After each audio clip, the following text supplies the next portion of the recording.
سامان عەبدولفەتاحی تەمەن 35 ساڵ ساڵانێکە پیشەی وەستای کەبابە و خاوەن کەبابخانە و چێشتخانەیەکی فۆلکلۆریە لە ناوچەی هەورامان. ئەو ماوەیەکە دەستی کردووە بە دروستکردنی کەبابێکی جیاواز بە تێکەڵکردنی کاکڵەی گوێز و ناوکی قەزوان لەگەڵ قیمەی کەباب. سامان لەبارەیەوە بیرۆکەیەوە وتی نزیکەی 9 ساڵە ئەمە پیشەیەتی و بیر لەوە دەکاتەوە کە شتێک بکەن سوودی بۆ گەشتیار و میوانەکانیان هەبێت.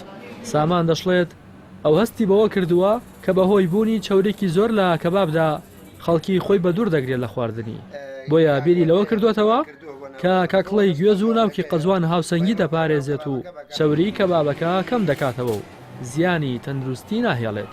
لەگەڵ ئەوەش تام و چێژێکی جیاوازیشی پێدەبەخشێت. بۆ هۆیشەوە کڕیاری باشیان بۆ پەیدا بووە و خواستی زۆر لەسەر کەبابەکەیان هەیە.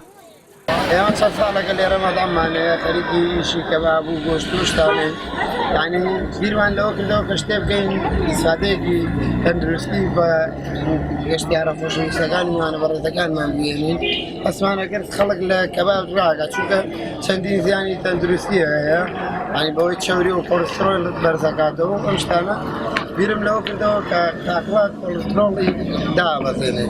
ئەسان بە دروستکردنی کەباب بە کاکڵەکەن ناو کەبابەکەوە تەوازنێکی تەوازن ڕاگرێ لە بینی ئەوەیە کۆلسترۆلەکە و خۆی هێڵێتەوە کە نایەڵێ زۆر زیانی تەندروستی بۆ کەسانە بگەێنێ کە کەبابەکە ئەخۆن. وەستا سامانی کەبابچی لە سەر شێوازی ئامادەکردنی کەبابەکەی دەڵێت هەر کەبابێکیان لە 110 بۆ 120 گرام کێشەکەیەتی و نزیکەی 20 بۆ 30 گرام گوێز و قەزوان بە کوتراوی و هاڕاوی تێکەڵی دەکەن. سامان عەبدولفەتاحی کەبابچی داوا لە هەموو هاوپیشەکانی دەکات بۆ پاراستنی تەندروستی هاوڵاتیان ئەم بیرۆکەیە بەکار بهێن و بۆ کەمکردنەوەی ڕێژەی چەوری کەباب گوێز و قەزوان تێکەڵ بە کەبابەکانیان بکەن.